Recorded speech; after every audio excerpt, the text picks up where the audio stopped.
السلام علیکم dear readers, کیسے ہیں آپ سب؟ آج مجھے ایپیسوڈ لکھنے کا بالکل بھی وقت نہیں ملا کیونکہ آج ہمارے گھر گیسٹ بھی آئے ہوئے ہیں اور میں بہت بیزی تھی، مگر پھر بھی بہت مشکل سے وقت نکال کر ابھی ایپیسوڈ میں نے لکھی ہے اور اب ریکارڈ کر رہی ہوں۔ اس سب کے لیے میں ایک لائک اور اچھا سا کمنٹ تو ڈیزرو کرتی ہی ہوں کیونکہ میں نے آپ سب لوگوں کے لیے اتنی محنت کیا، ورنہ میرا آج بالکل بھی ارادہ نہیں تھا ایپیسوڈ دینے کا۔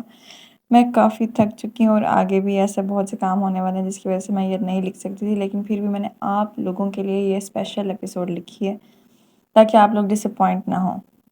جلدی سے ایک اچھا سا کمنٹ کر دیں تاکہ کل کی ایپیسوڈ دے پاؤں، کیونکہ گیسٹ کی وجہ سے مشکل لگ رہا ہے، لیکن اگر آپ 50 کمنٹس کا ٹارگٹ پورا کر دیں گے تو چاہے رات جا کر ہی کیوں نہ مجھے ایپیسوڈ لکھنی پڑیں گی، میں ضرور لکھوں گی اور اس کو ریکارڈ بھی کروں گی۔ لیکن اگر آپ لوگ جو ہیں وہ 50 کمنٹس کا ٹارگٹ پورا کریں گے، اچھے اچھے کمنٹس کریں گے، میرا دل خوش کریں گے، تو میرا بھی دل کرے گا کہ کل میں ایپیسوڈ ضرور دوں۔ تو چلیں آج ایپیسوڈ پڑھتے ہیں اور پھر پڑھ کے آپ اچھا سا کمنٹ کریے گا، چینل سبسکرائب بھی کریے گا۔ ایپیسوڈ 7، ان کو نیچے گرتے دیکھ سبھی کی جان گلے میں اٹک گئی تھی، جبکہ دل زوروں سے دھڑک رہا تھا جیسے ابھی مانو بند ہو جائے گا۔ ادا کا جسم بری طرح خوف و ہراس سے لرز رہا تھا، اس کے جسم میں کہیں بھی درد نہ ہو رہا تھا۔ ایسا کیسے ممکن تھا کہ اونچائی سے گرنے پر بھی اسے درد نہ ہو رہا تھا؟ ادا، ادا! گھر والوں کی آوازیں اس کے کانوں میں گونج رہی تھیں۔ کیا مرنے کے بعد بھی اپنوں کی آوازیں آپ سن سکتے ہیں؟ بے ساختہ دماغ میں یہ سوچ ابھری تھی، پھر بھی اچانک تھک تھک تھک تھک تھک تھک کی آواز اس کی دائیں کان میں زوروں سے گونجنے لگی۔ یہ کس کے دل کی دھڑکن ہے جو اتنے زور و شور سے بے قابو ہوئے جا رہی ہے؟ اس نے اپنے سر کو اوپر اٹھایا تھا، آنکھیں حیرت سے پھٹی تھیں۔ وہ اس وقت کبیر کے سینے پر پڑی تھی، جبکہ اس کے کان کبیر کے دل کے مقام پر تھے۔ تبھی وہ اس کی دھڑکن بآسانی سن سکتی تھی جو اسے کھو دینے کے خوف سے تیزی سے دھڑک رہی تھی۔ جواد صاحب اور امرہ نے فوراً اسے کبیر پر سے اٹھایا تھا۔ ان دونوں کی جان بچ چکی تھی۔ شکر یہ تھا کہ وہ بوریاں ٹھیک اسی جگہ پڑی تھیں جہاں وہ دونوں گرے تھے۔ اگر آج وہ بوریاں وہاں نہ پڑی ہوتیں تو یقیناً ان کا سر پھٹ چکا ہوتا۔ اس کو اٹھانے کے بعد کبیر لڑکھڑاتے ہوئے کھڑا ہوا تھا، جس کی کمر میں کافی خاصی چوٹ آئی تھی۔ بھائی، آپ ٹھیک تو ہیں نا؟ اس کی سفید شرٹ کو سرخ ہوتے دیکھ امرہ پریشانی سے چیخی تھی۔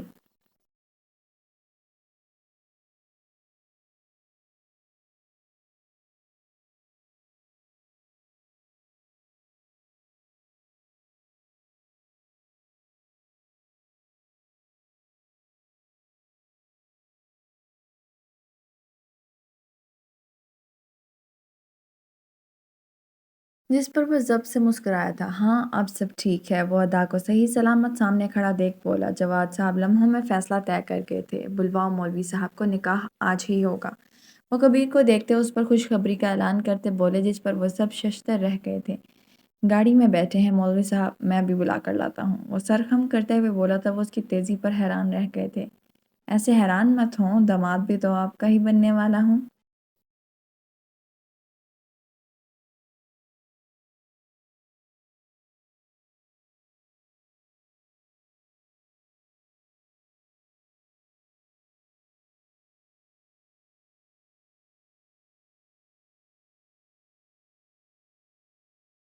وہ معنی خیز مسکراہٹ سے کہتا مولوی صاحب کو لے کر آیا تھا اور آنن فانن ان کا نکاح بھی ہوا تھا۔ قبول ہے کہ بول بولتے ادا اپنی پوری زندگی کبیر سلطان کے نام کر چکی تھی اور بن چکی تھی ادا کبیر سلطان۔ اس کے احساسات اس وقت منجمد تھے، اسے کوئی چیز محسوس نہیں ہو رہی تھی، آنکھیں خالی تھیں۔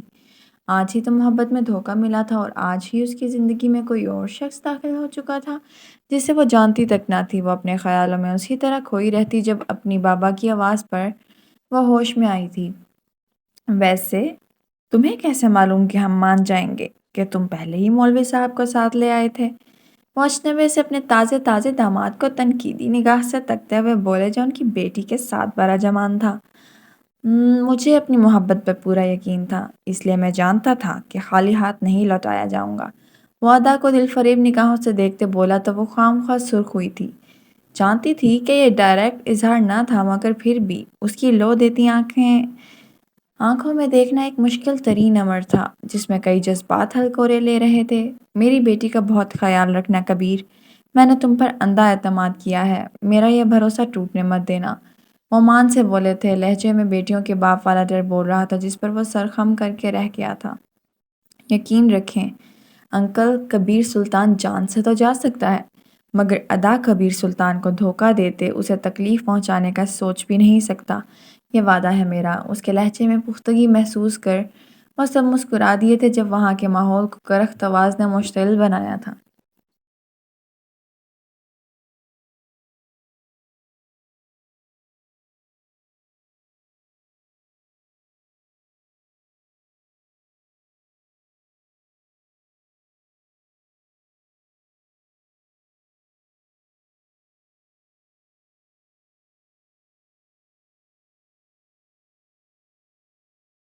یہ کیا ہو رہا ہے یہاں؟ وہاں داخلی دروازے سے اندر داخل ہوتا ہارون سب کچھ دیکھ غصے سے چیخا تھا۔ ہو رہا نہیں، ہو چکا ہے۔ کبیر سلطان کھڑے ہوتے بولا تو زدان سلطان کے خاندان کے لڑکے کو دیکھ اس کا چہرہ سرخ ہوا تھا، ساتھ ہی جانچتی نظریں امرہ پر بھی گئی تھیں۔ اس کے یہاں اس وقت ہونے کا مطلب ضرور کچھ خاص ہوا تھا۔ کیا ہو چکا ہے، کوئی بتانا پسند کرے گا؟ وہ آگے آتا ادا کے پاس کھڑا ہوتا بولا تو کبیر نے گردن ترچھی کیے اس کی طرف بھرے انداز کو دیکھا۔ میں تمہارا جیجا بن چکا ہوں اور تم میرے سالے۔ وہ اپنے ہاتھ سینے پر باندھتے آرام سے اس پر دھماکہ ہی تو کر گیا تھا۔ کیا بکواس کر رہے ہو تم؟ ہاں، یہ کیا کہہ رہا ہے موم ڈیڈ؟ وہ پھٹتے دماغ سے بولا۔ وہی جو تم سن رہے ہو۔ وہ لبوں پر خطرناک مسکراہٹ لیے بولا۔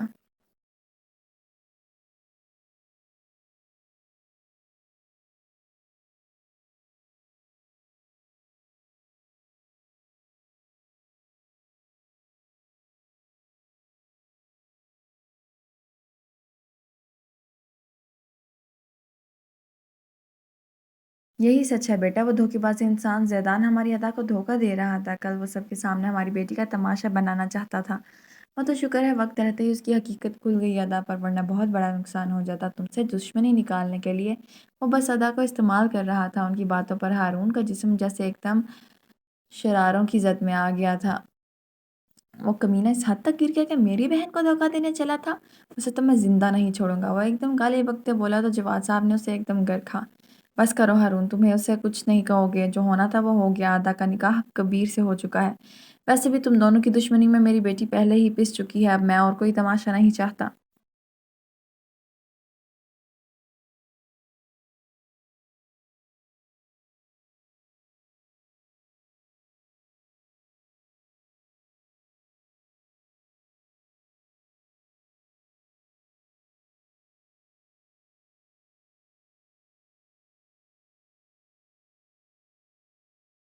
وہ غصے سے داڑھے تو وہ بل کھا کر رہ گیا۔ یہ بھی تو اسی کمینے کے خاندان کا خون ہے۔ ڈیڈ، آپ نے اسے میری بہن کا نکاح کیسے کر دیا ڈیڈ، کیسے؟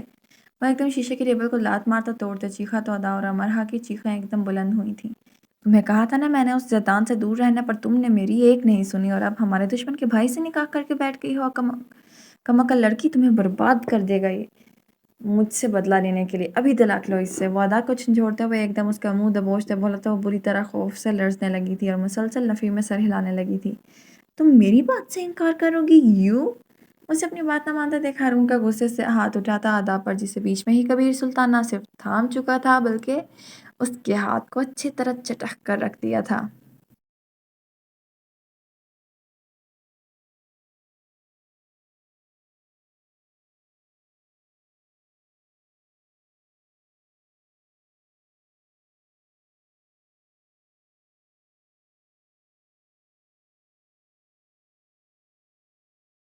ساتھ ہی ایک مکہ مارتے زمین پر پٹھاتا کہ خون کی لکیر اس کے منہ سے بہہ نکلی تھی۔ ڈونٹ یو ڈیئر، ہاتھ لگانے کی سوچنا بھی مت، ورنہ یہیں سالے ہونے کا لحاظ کیے بغیر قبر کھود دوں گا۔ اسے لگتے ہوئے دھڑاتا، میری بہن ہے، میری بہن ہے وہ، تجھے اتنی آگ کیوں لگ رہی ہے؟ میں اسے ماروں یا جو مرضی کروں، تم ہوتا کون ہے بیچ میں آنے والا؟ وہ دوبارہ ادا کے قریب جاتے ناک کی طرف پھنکارا، لیکن اگلے ہی لمحے ادا اور ہارون کے درمیان وہ دیوار کی طرح حائل ہوا تھا۔ ادا کپ کپاتی ہوئی اس کی شرٹ پیچھے سے مٹھیوں میں دبوچتی بری طرح کانپنے لگی تھی۔ اپنے بھائی سے بچنے کے لیے وہ اپنے ابھی بنے تازے تازے شوہر کی پناہ لیے رہی تھی۔ جس کی تو بات کر رہا ہے وہ بیوی ہے میری، اور کوئی کبیر سلطان کی بیوی کو تکلیف پہنچانے کی نیت سے آنکھ اٹھا کر بھی دیکھے گا تو باخدا یہ کبیر سلطان اس کو زندگی بھر کے لیے بینائی سے محروم کر دے گا۔ وہ سرد آنچ دیتے لہجے میں کہہ رہا تھا، وارننگ دیتا لہجہ، مر جاؤں گا یا مار دو والا لہجہ۔ جب ہی ہارون ٹھٹک کر رک گیا تھا، وہ جان گیا تھا کہ ہٹے کٹے شخص کا مقابلہ وہ اکیلا نہیں کر پائے گا، تبھی چلایا۔